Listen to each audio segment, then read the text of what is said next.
போகிற கதை நடுநடுக்கமாக இருக்குது எனக்கு. ஆக்சுவலாக கதையில் நடுக்கம் இல்லை, கதையில் கொஞ்சம் நடுக்கம் இருக்குது, குரலில் பல நடுக்கம் இருக்குது. ஏன்னா அப்படி ஒரு குளிர். இந்த அந்த வேவ்ஸ் வந்து கிட்டத்தட்ட எனக்கு பக்கத்தில் வேற வந்துகிட்டே இருக்குது. கதை முடியும் போது ரொம்ப காலை தொட்டுட்டோமோன்னு பயமாக இருக்குது. ஆக்சுவலாக it's getting closer and closer. Anyway கதைக்குள்ளே போயிடுவோம். இன்னும் ஒரு 4 ஸ்டெப் முன்னாடி வந்தால் ஓடிட வேண்டியதான். வைகை டேம் போன கதை இது. நான் செகண்ட் இயரோ தேர்ட் இயரோ படிக்கிற காலேஜ். என்ன இருக்கும், 83 82 சரியாக தெரியல. எனிவே எல்லாமே சரியாக தெரியலே தான் ஆரம்பிக்கிறேன். நான் பல்லெல்லாம் நடுங்குது வேறு குளூரில். வைகை டேம் போன கதை. அம்பாசிடர் காரில் மிஞ்சி போனால் எத்தனை பேர் போக முடியும்? முன்னாடி ஒரு 3 பேர், அதுவும் பெரியவங்களாக இருந்தால் ரொம்ப இடிக்கிட்டு உட்காந்தா. பின்னாடி 4 பேர், மடியில் 2 குழந்த. ஐயோ ரொம்ப பக்கத்தில் வருதே கடல் அலை. ஓகே. ஆனால் நாங்கள் போனது எத்தனை தெரியுமா, 13 14 டிக்கெட். அதில் ஒரு 7 பேர் பெரியவங்க, ஒரு டீனேஜ் அந்த மாதிரி 17 18, அது ஒரு 3 4 டிக்கெட்டு. குழந்தைங்க அந்த ரேஞ்சில் ஒரு 5, 14 பேர்.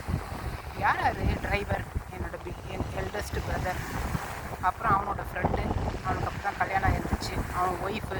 அவன் ஃப்ரெண்டும் ஒய்ஃபும் சரியான ஹைட்டு, 2 பேருமே நல்ல ஒரு பெரிய ஆளுங்க தான் அவங்க 2 பேரும் பாடி. அப்புறம் அவரோட அக்கா பொண்ணு, அப்புறம் என்னோடய அக்கா, அவளுக்கும் கொஞ்சம் உடம்பு நல்லா புஷ்டியான உடம்பு தான், ரொம்ப குண்டு கிடையாது. அப்புறம் அக்கா ஹஸ்பண்டு, அவளோட குழந்தை. அனைமா குழந்தை பிறந்திருக்குன்னு நினைக்கிறேன், எனக்கு சரியாக தெரியலை. 6 மாதம் இருக்குமா, ஒரு வயசு இருக்குமா அந்த குழந்தைக்கு. இல்லை குழந்தை பிறந்துருச்சா பரப்பலையா, அதுவும் சரியாக தெரியல. பிகாஸ் ஷி இஸ் 82 பார்ன் ஹஸ்பி. அதுக்கப்புறம் எங்கள் சித்தியோட 2 பசங்க. அதில் 2வது முதல் பையன், ஐயோ அவனும் கொஞ்சம் குண்டாக இருப்பான். அவன் என் மடியில் உட்காந்து வந்தால் பாருங்கள், எனக்கு 2 நாள் தொட வலி பின்னிருச்சு. அப்புறம் அவ்வளோ பெரிய பையன் என் மடியில், 2 பசங்களா. அவன் என்னை விட எனக்கு ஒரு 17 வயசு இருக்குன்னா, அவனுக்கு என்ன ஒரு 12 வயசு இருக்கும், 12 வயசு பையன். அதுக்கப்புறம் யார் எங்கள் அம்மா, எங்கள் சித்தி 2 பசங்க, நான், எங்கள் அம்மா, அப்புறம் என்னோடய பிரதர்ஸ். மொத்தம் யங்கஸ்ட் பிரதர்ஸ் 3 பேர். அதில் எத்தனை பேர் வந்தானுங்கன்னு எனக்கு தெரியல. ஆக்சுவலாக 2 பேர் கண்டிப்பாக வந்திருப்பானுங்க, லாஸ்ட்டு 2 பிரதர்ஸ். ஸோ இதில் ஒரே ஒரு டிக்கெட் மிஸ்ஸிங் வந்து கன்ஃபார்மாக தெரியல.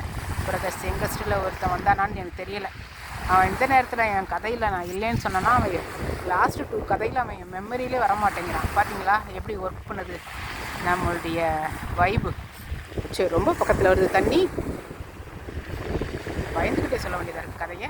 சரி, எத்தனை டிக்கெட் எண்ணி பார்த்தா 13 14, நாட் ஷியர். இதில் வந்து டிரைவர் எங்கள் அண்ணன், அவன் பக்கத்தில் யார் உட்காந்தா, மேபி எங்கள் அண்ணன் ஃப்ரெண்டு உட்காந்துருப்பான், அவன் பக்கத்தில் அவன் ஒய்ஃப் உட்காந்துருப்பான், பக்கத்தில் இன்னொரு பெரிய ஆள் எங்கள் அக்கா ஹஸ்பண்ட் மேபி உட்காந்துருக்கலாம், முன்னாடி 2 குழந்தைங்க மடியில் உட்காந்துருக்கலாம், அந்த அவனோட அக்கா பொண்ணு உட்காந்துருக்கலாம், அது கொஞ்சம் பெரிய பொண்ணு 6 வயசு என்னமோ. அப்புறம் பின்னாடி சீட்டில் மட்டும் எங்கள் சித்தி, எங்கள் அம்மா, நான், எங்கள் அக்கா, எங்கள் மடியில் எல்லாம் என் பசங்க எல்லாம். இது 5 பசங்க இருப்பாங்கன்னு நினைக்கிறேன். 13 பேரோட வைகை டேம் போகிறோம். எத்தனை மணிக்கு கிளம்பணும்? காலையில் போயிருப்போம்னு நினைக்கிறேன், சாப்பாடெல்லாம் கட்டி எடுத்துகிட்டு. அது சண்டே, எனக்கு கண்டிப்பாக தெரியும் சண்டேன்னு. ஏன்னா மறுநாள் எனக்கு இன்டர்னல் எக்ஸாம், எக்கனாமிக்ஸ் புக்கையும் வேறு நான் எடுத்துகிட்டு போயிருந்தேன். ஒரே டென்ஷன் எனக்கு, ஐயோ நாளைக்கு எக்ஸாம் இருக்கேன், என்ஜாயும் பண்ண முடியல. எனிவே எப்படியோ போய் சேர்ந்துட்டோம்.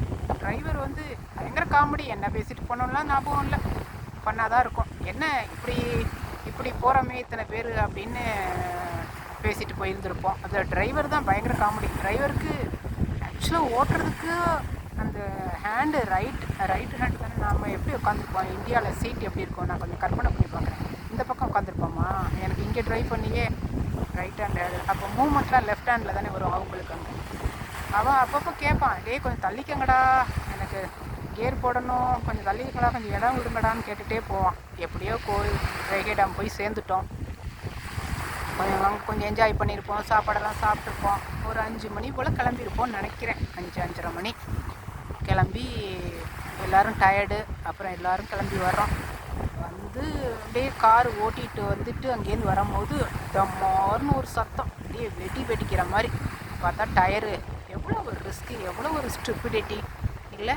காரு வந்து டயர் வந்து, அப்போ நம்ம ஊர் இங்கெல்லாம் ஒரு 110 போகும்போது காரு டயர் வெடித்து அவ்வளோதான், காரே போய் எங்கேயாவது மோதிடும். அங்கே நம்ம ஊரில் ஒரு 40-50 ஸ்பீடில் அதனால காரு மோதினா அப்படி நின்று இருக்கும்னு நினைக்கிறேன். ஆனால் ரிஸ்க்கு தானே, ஹைவேலலாம் ஒரு டயர் வெடித்த உடனே 5 லேடிஸ் எவ்வளோ நகை போட்டிருப்பாங்க, எவ்வளோ நகை இருக்கும் ஒரு யூஸ்வலாக ஒரு கணக்கு போட்டு பாருங்கள். அது இருட்டு வேறு. அப்போ எல்லோரும் மாமாலாம் ஐயோ லேடிஸ்லாம் வாங்க பின்னாடி எங்கள் பக்கத்தில் நின்றுக்காங்க சேஃப்டியாக. கொஞ்சம் இருட்டாயிடுச்சு நல்லாவே. பாரு கொஞ்சம் உயிர் பயம் வந்துருச்சு எல்லாருக்கும். என்னடா இவ்வளோ இருட்டாக இருக்குது, ஒருத்தரையும் காணும். அப்போது காமெடி ஒரு மம்பட்டி எல்லாம் கோடாரி எடுத்துகிட்டு ஒரு 4 பேர் வந்துட்டுருக்குறாங்க. அவ்வளோதான், நம்ம ஃபினிஷ்டு அப்படின்னு எல்லாரும் கிட்டத்தட்ட அலற ஸ்டேஜுக்கு வரும்போது எல்லாம் பாவம் பக்கத்தில் இருக்க ஏதோ காட்டில் விவசாயம் பண்ணிவிட்டு அவங்க வீட்டுக்கு திரும்பிட்டுருக்காங்க. கொஞ்சம் அவ்வளோ அன்பாக ஏன் இப்படி என்ன பிரச்சனைன்னு கேட்டு மெக்கானிக் இருக்குது, இது ரொம்ப பக்கத்தில் வருது, தண்ணி எவ்வளோ க்ளோஸாக வந்துருச்சு படி பாருங்கள். இவ்வளோ படி ஏறி நான் 2 டைம்ஸ் இந்த மாதிரி படியில் ஏறி வேற போகணும். ஓகே, அதுக்கப்புறம் அவர் சொல்லி ஒரு மெக்கானிக்கை கூப்பிட்டு அவர் ரொம்ப டென்ஷன், அவர் கொஞ்சம் பயந்தான் எல்லாருக்குமே. அதுவும் லேடிஸ்க்கு எல்லாருக்குமே கொஞ்சம் ரொம்ப பயம் வந்துருச்சு. மென்னுக்கு அதுக்கு மேலே பயம், லேடிஸ்லாம் சேஃப்டியாக கூப்பிட்டு போகணுமே அப்படின்னு.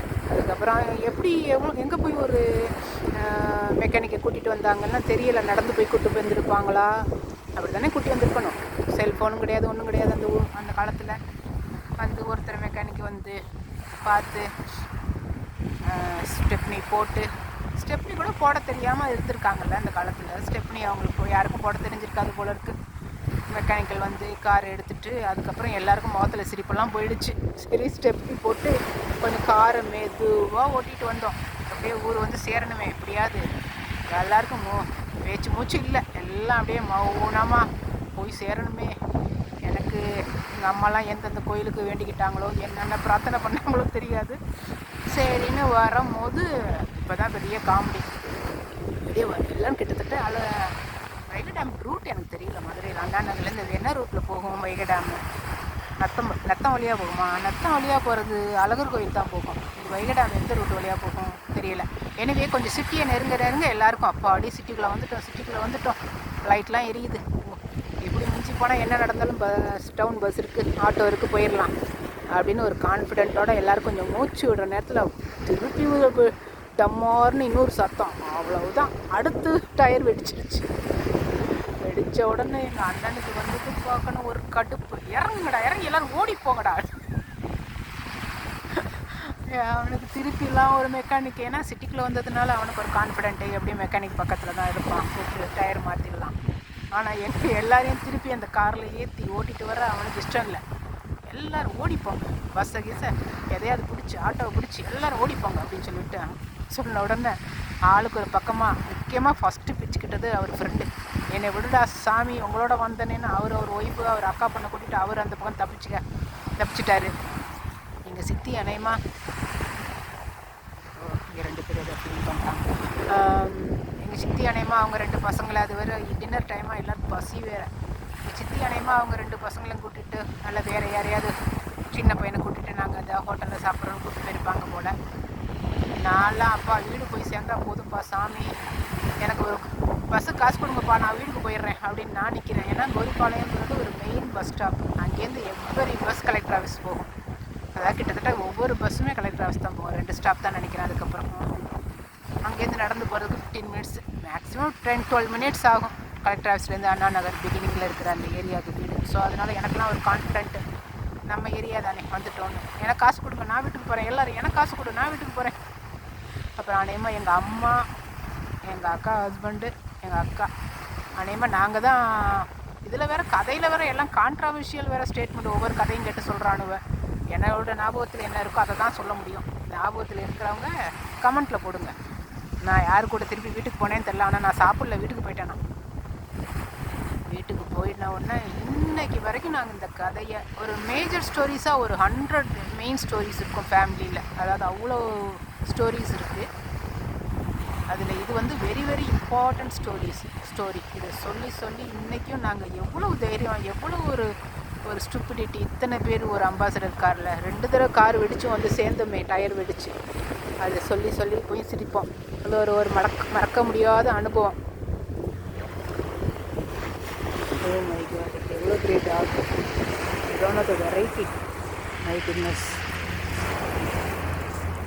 ப்ரெக்னெண்ட்டாக இருக்குது கலர். ஓகே, எனக்கு நாய் பயம்லாம் கொஞ்சம் போயிடுச்சு இந்த ஊரில் வந்து. அதுக்கப்புறம் வீடு வந்து சேர்ந்த உடனே அப்புறம் நைட்டு எப்படி முடிஞ்சதெல்லாம் தெரியாது. மறுநாள் இன்டர்னல் எக்ஸாம். ஓரளவுக்கு நல்லா படிப்பேன் நான். எல்லாம் அஸ்யூஷுவலாக படிக்க மாட்டாளுங்க. ஒரு ஒரு 4-5 டிக்கெட் இருக்கும். 4-5 டிக்கெட் இல்லை, அப்போவே கொஞ்சம் படிப்பை யாருமே கொஞ்சம் சீரியஸாக எடுத்துக்க மாட்டாங்க. 82 83 ஒரு 10 பசங்க படிப்பாங்க.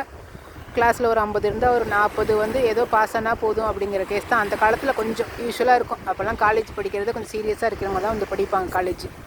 அப்போ எல்லாருமே மரகதவள்ளி நீ சொல்லு நீ சொல்லு, நீ சொன்னால் மேடம் கேட்பாங்க, நாளைக்கு எழுதிக்கலாம். ஒவ்வொரு இன்டர்னல் எக்ஸாம்லேயும் இது ஒரு பிரச்சனை உங்களுக்கு. எக்ஸாம் எழுப்போ தள்ளி எழுதலாம். நான் உடனே உங்கடி வைகை டேம் போய் அங்கே என்ஜாய் கூட பண்ணாமல் நான் கஷ்டப்பட்டு வைகை டேமில் உட்காந்து கூட நான் படிச்சுட்டு வந்திருக்கேன். என்ன மரகதவள்ளி படிச்சு வைக்கலாமா? எஸ் மேடம் அப்படின்ட்டேன் நான். எல்லாம் எனக்கு போல வெறிய ஒரு பார்வை பார்த்தாங்க. அது மட்டும் ஞாபகம் இருக்கு மறுநாள். அதனால தான் சண்டே ஈவினிங் நான் அவ்வளோ கான்ஃபிடெண்ட்டாக சொல்கிறேன். ஏன்னா மண்டே தானே மறுநாள் காலேஜ் இருந்திருக்கும். ஸோ இதுதான் வைகை டேமில் நடந்த ஒரு பயங்கரமான அனுபவம். அதுவும் எனக்கெல்லாம் மறுநாள் வந்து 2 நாள் எந்திரிக்க முடியல வலி. அதுவும் எங்கள் சித்தி பையன்லாம் ரொம்ப அன்கம்ஃபர்டபுளாக, ஐயோ உனக்கு வலிக்குதான்னு அவன் கிட்டத்தட்ட உட்கார கூட இல்லை, அப்படியே தொங்குற மாதிரியே தான் வந்துட்டு வந்தான் அவன் மேலே பிடிச்சிக்கிட்டு. அவனுக்குன்னா ரொம்ப தரம சங்கடமாக இருந்ததா, இப்படி நம்ம ஓட்டை மிதிக்கிறோமே வலிக்குமோ. நான் நின்றுக்கிறேன்னு வந்தான். எப்படா நிற்க முடியும், தலை இடிக்குதே, உட்காரடா பரவாயில்லடா உட்காரடா நான் சொல்ல அப்படின்னு ஒரு ஃபன்னான எக்ஸ்பீரியன்ஸ் தான். எங்கே போனாலும் கும்பலாக போகிறது தான். கான்வர்சேஷன் எதுவும் ஞாபகம் இல்லைன்னா கூட எனக்கு ரொம்ப இந்த இன்சிடெண்ட்டில் வந்து ஹைலைட்டாக உள்ளது அந்த மண்வெட்டி எடுத்துகிட்டு கோடாரி எடுத்துகிட்டு ஒரு 4 பேர் இருட்டில் வந்தாங்க போயிருக்காங்க. நான் கிட்டத்தட்ட அலற சத்தம் போட்டு கத்த தான் இல்லை நாங்கள் எல்லோரும். அப்போ ஒரு உயிர் பயம் வந்தது. அது அப்புறம் கோழிப்பாளையத்தில் 2வது தடவை வெடிக்கும் போது எங்கள் அண்ணன் இறங்கி ஓடி போங்கடா எல்லாரும், நான் இனிமேல் இதை உங்களை திருப்பி இந்த காரில் ஏற்ற மாட்டேன், எல்லோரும் ஓடி போங்கடா அப்படின்னு சொன்னான்ல. அப்போ எல்லோரும் இறங்கி ஆளுக்கு ஒரு டைரக்ஷனில் பிடிச்சிக்கிட்டது. இப்போ நினச்சா அது ஒரு ஃபன்னான எக்ஸ்பீரியன்ஸ் தான். ஓகே, இந்த ஸ்டோரி எப்படி இருக்குது? இதில் ஃபேமிலியில் 4 பேர் 4 கருத்து சொல்லி நிச்சயம் எல்லாருக்கும் இந்த ஸ்டோரியில் இன்வால்வ் ஆன எல்லாருக்குமே அவங்க எக்ஸ்பீரியன்ஸில் இது எப்படி இருந்திருக்குன்னா அவங்க கேட்டால் தான் தெரியும். Okay, end of the story. ஓரளவுக்கு அப்டைடு என்ன சொல்லுவாங்க, அப்டைடா என்னமோ சொல்லுவாங்களே இந்த டைடுக்கு பேர் அது. ஸோ ஓகே, இந்த ஸ்டோரி ரைட். ரொம்ப குளிர்ந்து வேறு.